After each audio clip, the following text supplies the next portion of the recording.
하나님이 우리의 기도를 듣고 계신 줄로 믿습니다. 이 작은 신음에도 응답하신다고 하셨습니다. 끝까지 하나님이 듣고 계심을 믿고, 마귀는 계속 네 기도가 응답이 안 된다고 말합니다. 그러나 사탄아 떠나가라, 우리 하나님은 반드시 응답하신다. 이 끝까지 주님을 신뢰하시길 바랍니다. 오늘도 예배 가운데 나온 믿음을 다 심고 가셔요. 가정을 향한 하나님의 약속, 또 우리 자녀들을 향한, 또 인생을, 병마를 향한 모든 약속을 오늘 예배 가운데 다 심고 쏟아붓고 돌아갈 수 있길 축복합니다. 지난주 이 교회에 큰 초대교회에 위기가 왔다고 나눴습니다. 다툼과 분란이 생겼습니다. 이게 교회를 무너뜨리는 어둠의 괴계입니다.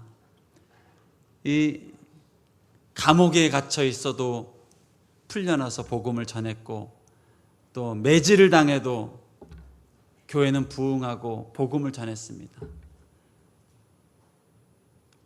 일제치하 그렇게 탄압을 해도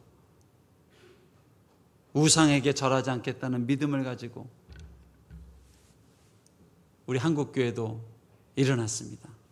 어떤 탄압이 와도요, 다 교회는 부흥을 했습니다. 그런데 광복이 되고 우상숭배 문제로, 신사참배 문제로 교회가 분열이 될 줄 누가 알았겠습니까? 이 초대교회요, 그렇게 많은 핍박을 견뎠는데요, 교회 안에 갈등이 생겼습니다. 헬라파 과부들, 히브리파 과부들.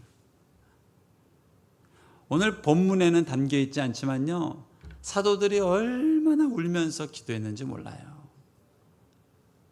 하나님, 어떻게 이런 일이 발생했습니까? 근데 가만 보니까요, 사도들 본인들도 편파적인 마음이 있었어요. 여러분, 이 사도들 마음에도요, 이방인들을 향한 편파적인 마음이 있었습니다. 갈라디아서를 보면요, 사도 바울이 베드로를 책망하는 내용이 나옵니다. 갈라디아서 2장에. 너 왜 이방인들하고 잘 교제하다가 유대인들이 싹 들어오니까 갑자기 이방인들을 잘 모른 척하고 이렇게 안 친한 척하고 이랬단 말이에요. 이방인하고 잘 얘기하다가 유대인들이 싹 밥 먹는데 들어오니까 갑자기 이렇게 대면대면하고 별로 안 친한 척하고, 유대인들의 비난이 있으니까요. 그렇게 했단 말이에요, 베드로가. 그러니까 바울이 베드로를 책망했거든요. 그런 거 보면요, 사도들 마음 가운데도 헬라파 이방인들, 헬라파 가부들을 향한 편파적인 마음이 있었다고요. 그래서 더 사도들은 울고불고 한 거예요. 이 문제가 얼마나 심각했는지 모릅니다. 수요일 날 베드로가 딱 설교하잖아요. 그리고 나면 쫙 나가면서 이제 헬라파 과부들이 와서 얘기합니다. 목사님은 역시 설교 들어보니까 히브리파 편이군요. 아니, 그런 거 없습니다. 아니, 그런 얘기 없었습니다. 아니에요, 난 느낄 수 있었어요. 그 다음 주 수요 예배 설교 준비하는데 얼마나 신경이 쓰이는지 몰라요. 이 말하면 또 오해할 수도 있어. 이거 얘기하면 괜히 또 오해할 수 있어. 다듬고 무사히 착 맞췄더니 이번엔 또 히브리파 권사님이 딱 오셔가지고, 그새 마음이 변했나요? 남자의 마음이 갈대라더니 헬라파 사람들이 좀 불평했다고 다시 저 사람 편 들어주고, 그러실 수 있나요?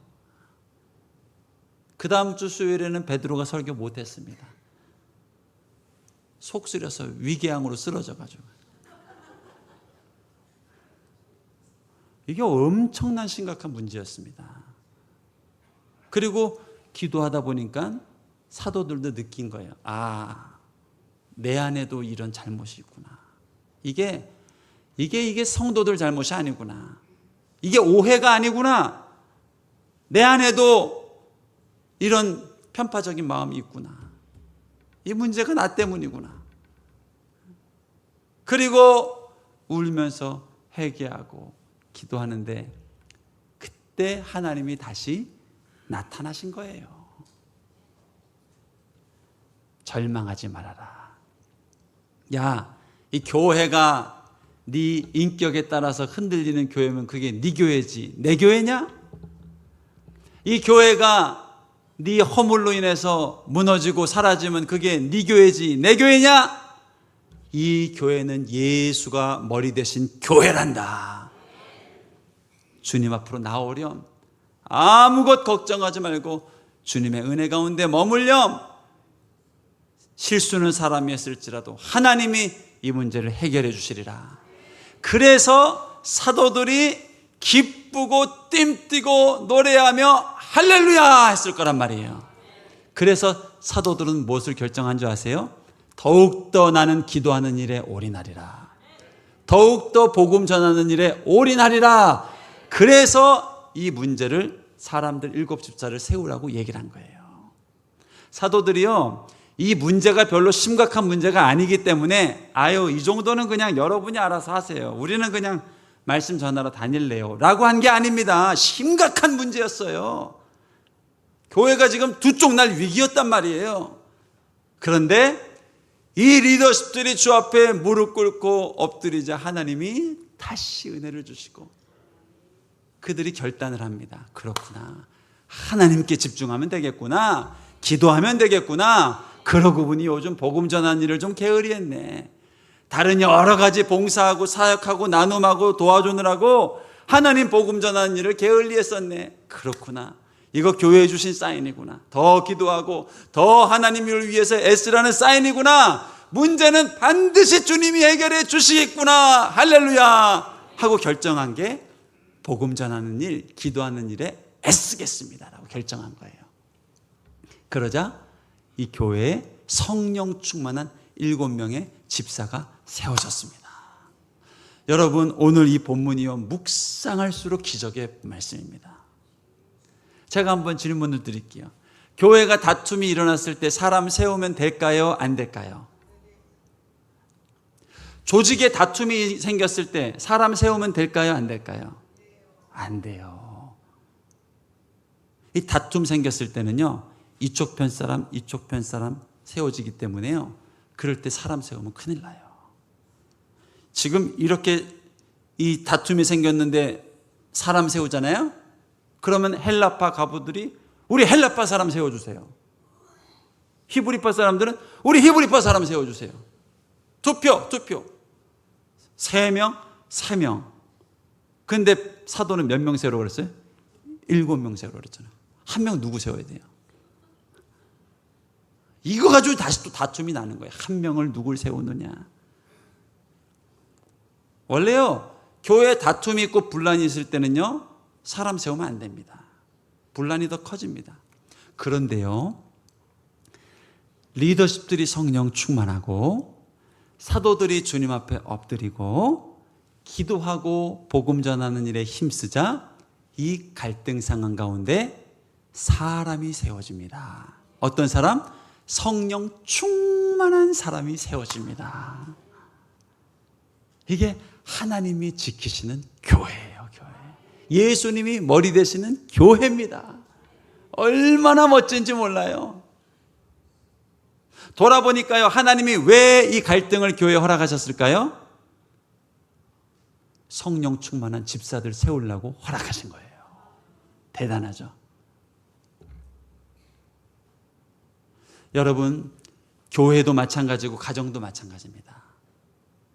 인생에 문제가 오고 갈등이 생기고 위기가 올 때요, 그 문제에 함몰돼 가지고 그거 해결하려고 쫓아다니다 보면요, 분열되고 깨어지고 상처받고 어려워집니다. 인생의 위기, 교회의 위기, 가정의 위기가 왔을 때 우리가 해야 될 일은 뭐예요? 주님 앞에 엎드리는 겁니다. 기도 시간을 늘리는 겁니다. 예배 시간을 충분히 갖는 겁니다. 그때 교회는 더 부흥하고 문제는 해결되는 거예요. 해결되는 거예요. 여러분, 이 영적 원리를 꼭 알 수 있길 축복합니다. 이 갈등뿐만이 아닙니다. 인생의 모든 문제가 그렇습니다. 문제가 왔을 때 그 문제 해결하려고 쫓아다니면요, 절대 해결 안 됩니다. 그러나 기도하는 일, 말씀 전하는 일에 집중하면요, 어느 순간 문제는 해결되어 있습니다. 누가 여기 물을 틀었는지 자꾸 바닥에 물이 튀어요. 그냥 사람들은 어떻게 합니까? 지나갑니다. 아유, 누군가 치우긴 해야 되는데, 아유, 바쁘다. 근데 조금 교회 사랑하는 사람은 어떻게 합니까? 그걸 닦고 갑니다. 또 닦고 가요. 근데 진짜 교회 많이 사랑하는 사람은 어떻게 할까요? 수도꼭지를 잠가야죠. 그러니까 원리를 알아야 돼요. 우리 인생이요, 자꾸 물이 튈 때가 많습니다. 구정물이 튈 때도 있고, 또 관계 삐걱나서 물이 튈 때도 있고, 재정에, 건강에 삐걱해요. 그때마다 그거 닦고 다니는 일은, 그거는 지혜로운 일이 아닙니다. 지혜로운 사람은 그 밸브를 잠가야 돼요. 닦고 와서 또 닦고. 그 왜 하는 거, 그러면 안 돼요. 밸브를 잠가야 된단 말이에요. 우리 인생의 문제가 이와 똑같습니다. 어떤 문제가 발생하고 우리는 주님 앞에 기도하는 일, 예배하는 일에 집중해야 돼 문제가 해결되는 거예요. 그래서 지난주에 보면 이 교회가 이 위기를 싹 이렇게 돌파해서 넘어갑니다. 이게 주님이 머리 되신 교회의 축복입니다. 이 상주교회가 이 축복을 받기 원하고 여러분 가정이 이 축복을 받기를 축복합니다. 제가 이전에 심하던 교회가 85년에 설립을 했습니다. 제가 92년부터 고등학교 때 그 교회를 부모님과 같이 출석을 했는데 3,000명, 4,000명 올라갈 때입니다. 교인 수가. 근데 이제 그때 어떤 일이 생겼냐면 95년이에요. 95년에 교회 한 장로님이 미국 나사의 연구원이셨는데 자꾸 하나님이 포항에다가 하나님의 대학을 세우라는 계속 도전을 주시는 거예요. 음성을 주시는 거예요. 나는 아닙니다. 나는 아닙니다. 그리고 이 나사 연구원으로 모든 길이 보장되어 있는데 내가 왜 이 일을 합니까? 일을. 그런데도 자꾸 간이권적으로 하나님이 담임 목사님 찾아가서 상담을 해봐도 가야 됩니다. 이거 하나님의 비전입니다. 다 내려놓고 가십시오. 그래서 세운 대학이 95년에 한동대학이란 말이에요. 한동대학이 왜 한동대학인 줄 아세요? 처음 세워졌을 때 건물이 한 동밖에 없었습니다. 한 동. 딱 한 동이 있었습니다. 거기 기숙사, 학생회가. 그래서 한동대학이 한동대학교. 근데 시작했는데 엄청난 재정적 위기와 어려움이 옵니다. 그때 저희 교회가, 당회가 결의해서 300억 아무 조건 없이 학교를 위해서 도와주기로 결정을 합니다. 근데 결정 과정 가중에 이 소수의 의견들이 조금 잘 받아들여지지가 않았어요. 그래서 반대하는 당회원들, 재직들의 의견이 조금 받아들여지지가 않았어요. 그리고 일이 좀 무리하게 진행이 됐는데 일이 그렇게 되고 나니까요, 갑자기 교회에서 이상한 바람이 불기 시작하는 거예요. 그리고 그 이후에라도 그 반대하는 의견들을 잘 보듬어주고 했으면 됐을 텐데 교회가 워낙 바쁘게 부흥할 때다 보니까 그럴 타이밍도 놓쳤던 것 같아요. 그런데 이 반대한 사람들이 새해를 만들기 시작하고 따로 모임을 갖기 시작하고 그러면서 이게 일파만파 막 교회가 분란이 커지기 시작한 거예요. 그리고 이 따로 모임을 갖는 사람들이 편지를 돌리기 시작했어요. 가정마다 교회를 사랑하는 사람들의 모임, 딱 발신인 그렇게 해가지고 거기에 이 부당한 재정 사용에 대해서 비판하는 것, 그리고 반 이상은 악성 루머들을 담임 목사님 공격하는 걸 이 편지들이 돌기 시작했어요. 교회가 지금 막 한참 부흥해야 될 때인데요. 아니 지금 뭐 성 스캔들이 일어난 것도 아닙니다. 잘 돕자고 힘에 지나도록 이 돕는 일을 한 건데 교회가 두 쪽 날 위기가 생긴 거예요. 그게 1년 반 정도를 아주 힘든 시간을 지나갔습니다.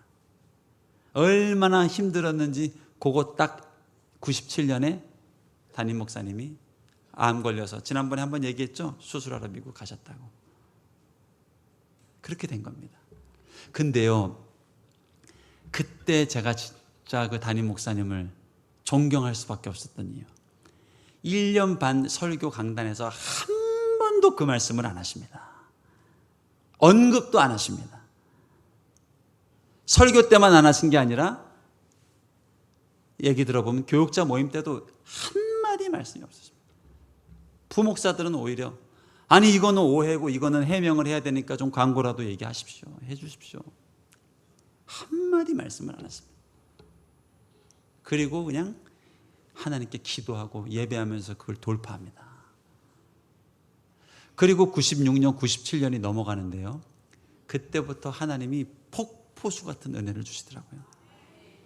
500명, 700명, 1000명, 1200명, 1300명, 2000명 부흥하던 교회가 5000명, 10,000명, 20,000명, 30,000명, 40,000명으로 확 비상을 하더라고요. 그리고요, 그 갈등과 그 문제는 그냥 언제 그런 일이 있었냐는 듯 흔적도 없이 사라지더라고요. 그래서 제가 그때 배웠습니다. 아, 교회 위기가 있을 때, 문제가 있을 때 목회자가 해야 할 일, 교회 리더십이 해야 할 일, 더 기도에 집중하는 거구나. 더 복음 전하는 일에 집중하는 거구나. 그때 문제도 회복되고 하나님의 교회는 말씀으로 더 부흥하게 되는구나. 오늘 이 초대교회가요, 이 사도들이 이 위대한 결정을 합니다. 그러자 교회에 어떤 일이 일어나는가? 7절 말씀입니다. 하나님의 말씀이 점점 더 왕성하여서 예루살렘에 있는 제자의 수가 어떻게 됐다고요? 심히 많아졌대요. 심히 많아지고 허다한 제사장의 무리도 이 도에 복종하니라. 할렐루야. 여러분, 성도들이 교회에 문제가 있어서 떠나는 것 같은데요, 절대 그렇지 않습니다. 성도들은 문제가 회복되는 것을 보면서 교회로 모입니다. 제사장, 이 제사장이라고 유대교회에 갈등이 없었겠습니까? 어느 조직이나 갈등이 있죠. 근데 딱 저 교회를 봤는데 우리보다 더 큰 문제가 생겼는데 다투지 않고 기도하고 말씀 앞에 나아가고 예배하고 복음 전하는 일에 집중하더니 교회는 더 부흥하고 문제는 떠나가고 하나 되고 회복되는 역사가 일어났단 말이에요. 제사장들도 교회로 나오기 시작한 거예요. 이게 머리 대신 예수님이 교회 대신 축복입니다. 여러분, 우리 교회의 머리가 예수님이심을 인하여 안심할 수 있길 바랍니다. 하나님이 우리 교회 머리가 되시는구나. 나의 실수, 나의 허물, 나의 연약함으로 해서 넘어질 정도 교회면요, 그게 인간의 교회지 사람의 교회지 하나님의 교회가 아닙니다. 하나님의 교회는 주님이 주인 되신 교회이기 때문에 위기를 말수록 부흥을 하게 돼 있고, 문제를 겸허할수록 비상하게 돼 있고, 난간에 부딪힐수록 하나 될 수 있는 게 하나님이 교회에 주신 축복이란 말이에요. 저는 우리 상주교회가 이러한 하나님의 능력과 은총을 경험할 수 있길 바랍니다. 어떤 문제, 또 어떤 위기, 어떤 우리의 연약함이 드러날지 모릅니다. 사람 마음이 공평하면 좋겠지만요, 그런 사람이 있으면 나와보라고 하십시오. 오순절 성령 체험한 베드로도 그게 그렇게 안 없어져요. 심지어 이후에 사도행전 8장 가면요, 베드로가 이방인에 대해서 거부감이 있으니까 보자기 환상까지 보여줍니다. 그러면서 내가 거룩하다고 한 사람을 네가 나쁘다고 말하지 말아라 라고까지 얘기하면서 비늘이 벗겨집니다. 그런데도 갈라디아서에 가보면 이제는 이방인을 싫어하진 않지만 함께하고 있는 것을 유대인이 보면은 무서워요. 그래서 잘 교제하다가도 유대인이 싹 나타나면 그렇게 모른 척하고, 예리하게 바울이 그거를 지적하잖아요. 아유 위선자 이렇게 하잖아요. 그러나 베드로는 그런 연약함 앞에서도 주님 앞에 나아갑니다. 주님 앞에 나아갑니다. 이 베드로가 베드로후서 4장 8절에서 뭐라고 말합니까? 온전한 사랑은 허물을 덮어준다고 얘기를 하잖아요. 베드로는 주님 앞에 나갈 때마다 자신의 허물이 가려지고 용서해 주시는 은혜를 경험하니까요, 계속 세월이 흐를수록 그릇이 넓어지고 계속 믿음이 커지고요, 더 많은 사람들을 수용할 수 있는 하나님의 사람으로 성장하게 된 거예요. 할렐루야. 여러분, 저는 확신합니다. 우리가 주님께 붙어있기 때문에 올해보다는 내년에 더 많은 사람들을 품을 수 있는 사람이 돼 있을 겁니다. 내년보다 내후년에는요, 저 사람은 나랑 아니다, 딱 알러지 나오는 사람이 있거든요. 올해보다 내후년에는 내가 품을 수 없었던 더 많은 사람들 품고 용서할 수 있는 사람이 돼 있을 겁니다. 이게 성령의 열매예요. 성령의 열매, 교회의 축복이에요. 오늘 교회가요, 이 위기를 뚫고 나가니까요, 더 큰 말씀의 부흥, 기적의 부흥을 경험합니다. 여러분, 하나님이 왜 이 문제를 이 초대교회에 주셨을까요? 얼마나 아픈 문제인지 몰라요. 교회가 한번 갈등이 생기면요, 얼마나 힘든지 몰라요. 이 초대교회가 얼마나 힘들었는지 몰라요. 헬라파, 히브리파, 어떤 경우는 부자, 가난한 사람, 어떤 경우는 갈릴리파, 또 상주파, 또 제주파, 서울파, 그러면서 차별이 생기고요, 다툼이 생겨서 얼마나 교회가 힘들었는지 몰라요. 하나님 왜 이런 문제를 우리 교회에 주셨습니까? 울고불고 했는데 나중에 회복되고 보니까 이유를 알았어요. 이 위기를 통해서 교회가 더 기도하고 더 부흥하고, 이전까지는 뛰어가는 교회였다면 이제는 독수리처럼 비상하는 교회로 세우려고 주셨던 거구나, 깨닫게 된 거예요. 그뿐 아닙니다. 성령 충만한 7명의 집사를 세워주셨습니다. 5절 말씀입니다. 온 무리가 이 말을 기뻐하여 믿음과 성령이 충만한 사람 스데반과 빌립, 브로고로, 니가노르, 디몬, 바메나, 니골라, 7명의 집사를 세우셨단 말이에요. 이게 위기를 돌파한 하나님의 교회에 주신 축복입니다. 여러분, 우리 교회는 위대한 하나님의 일꾼들이 세워질 겁니다. 저는요, 이 구약하고 신약을 보면서 너무너무 다른 점을 발견합니다. 구약에서는요, 한 사람이 한 사람 믿음 하나 지키기도 힘들어요. 모세에게 엄청난 기적이 주어졌죠. 누구에게 계승됩니까? 여호수아 갈렙 두 사람뿐입니다. 그리고 이 여호수아 갈렙이 믿음이 계승이 됩니까? 지나가면서 없어집니다. 이게 구약의 역사예요. 이스라엘 민족 택했죠. 택하신 이유가 뭐예요? 이방 사람들도 구원하고 가나안 사람들도 구원하고 모든 백성을 구원해서 제사장 나라로 세우시려는 축복이었잖아요. 근데 웬걸요, 이스라엘 백성 한 백성도 몇 세기 지나니까 믿음을 잃어버리고 넘어져요. 이게 구약의 역사예요. 엄청 은혜 주고 세워주고 하나님이 사람 만들었는데 믿음이 전승이 안 돼요. 계승이 안 돼요. 근데요, 예수님의 십자가 사건 이후 성령이 오시고 완전히 뒤바뀝니다. 한 사람이 성령을 받으니까 이 성령이 다른 사람을 변화시킵니다. 예수님 한 분이 십자가에 매달리시니까 12명이 뒤집어집니다. 12명이 뒤집어지니까 3,000명이 변화가 됩니다. 3,000명이 변화되니까 이것이 예루살렘에서 부흥하다가 없어지는 게 아니라 안디옥으로 넘어가고 그리스로, 로마로, 유럽으로, 아메리카로, 대한민국까지 오는 복음의 확장이 일어났단 말이에요. 이게 성령 시대의 하나님의 축복이란 말입니다. 오늘 베드로와 사도들에게 주셨던 이 성령의 기름 부음이 누구에게 흘러갑니까? 7 집사에게 흘러간단 말이에요. 이게 계승입니다. 이들은 집사지만 사실은 사도입니다. 여러분, 저는 여러분 한 사람 한 사람이 이러한 하나님의 사람으로 설 수 있길 축복합니다.